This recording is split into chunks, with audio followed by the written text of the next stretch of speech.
Hey there, viewers. Del here, and welcome back to Fishing Stories. I know, I've been away for a little bit, haven't I? But I'm back, at least for the moment. I might make a video explaining myself, or I might not. I don't know, we'll see. What I do know is right now we are at Betty Lake fishing for some trout and listening to the Rainwave Game Channel, the online radio station built into Ultimate Fishing Sim. We're going to go ahead and cast out, and I'm going to tell us a wonderful story from my childhood. Not really my childhood, but my adolescence. About 2005, the year 2005, we were living in the same home that I had for the majority of my life, about 10 years at that point. Though I was born in a really small hick town, and lived there until I was about 3 or 4 or something like that. And then my dad built us a house, and we lived there for that period of time until 2005. And after we had lived there for about 10 years, my dad decided he really wanted us to build a new home and move elsewhere. And he bought a lot, and he was all readied up to do this. My mom didn't really want to move. She loved our house, and she wanted to stay there. And he insisted. This was his dream. He wanted to do this, so she decided, okay, yeah, sure, we'll do it, and decided to support him and let him build this new home. Surprise, my dad never built the house, and my parents ended up getting divorced over it. So I guess this kind of is a sad story. Not really. That's not the point of the story here anyway. So we moved to this little shithole town, and it's such a little shithole. It didn't have a single stoplight in it. It had like 3 churches, a firehouse, and a post office, and like a small general store. It was a really small little town, maybe a couple thousand people population wise, at most. I would say probably less than 1,000. And we didn't really want to settle in there. We didn't want to get comfortable and settle in because the plan was to build that house and get the fuck out of there. So we were renting there for as long as we needed. And the prior renters had left a bunch of their shit, just tons of random, just belongings of theirs around the house. And out in the garage specifically, there was a lot of stuff. That garage was filled with just tons of stuff. And the guy who was renting it to us came out and got most of that junk out of the garage. However, he left some stuff over in the lean-to. The lean-to is kind of like a shed / workshop, and it was sort of off to the side of the garage. And one day we were trying to clean some things up around there, and my mother looks out into the lean-to and sees that there's these big Rubbermaid tubs, these huge, probably foot deep, 2 foot by 1.5 foot wide and long tubs. And she was like, hey, find out what's in those and see if we can throw away whatever's inside of there. And so my friend was over at the time, a friend of mine who I'd made in the town, and we go over and we pop open these big old crates, these Rubbermaid tubs. And I just sort of start laughing, and I'm like, hey, it's a bunch of sex toys, Mom.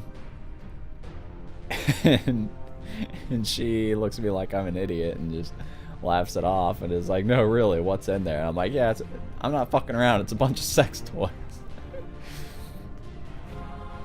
So, yeah, there were a bunch of sex toys left by the previous owners. And it turns out that the previous renters were actually, one of them was my lunch lady at my high school. So that's a little bit creepy, a little bit weird to find out about. She wants me to get rid of them. She doesn't want those there. But we also don't want to put them in the trash, because that's a little bit weird to just put a bunch of dildos in the trash. So instead, we leave them there for a little bit, and I get the bright idea, as a piece of shit child that I am, to spread the joy. I wanted to be Santa Claus and deliver toys to all the good little boys and girls of the town that I was living in. one night, me and my buddy went out and opened up this crate of dildos and began spreading them all around the town. Just wherever we could think to stick them, we would stick them. A few houses down, one of my neighbors had a swimming pool, and it was like 2 a.m. and I just go out there and I'm like, sploosh, and plops inside of his swimming pool. And there was a neighbor next to my buddy who he didn't really like that neighbor and always talk shit about him. We like put one inside of their front glass door and then put another one like under their windshield wiper. Just dildos. Your typical run-of-the-mill dildos. We put one in someone's exhaust pipe, which was probably the biggest asshole move if we're being real.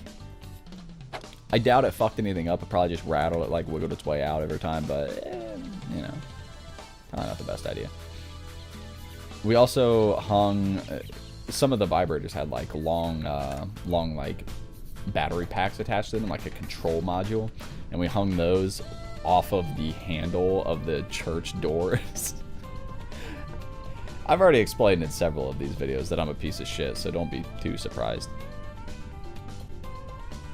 Beyond that, I can't think of anything else significant that we did with them. At one point Jesus fucking Christ, this story just, the more that I recollect, the more hilarious it gets. We had an anal bead war at one point.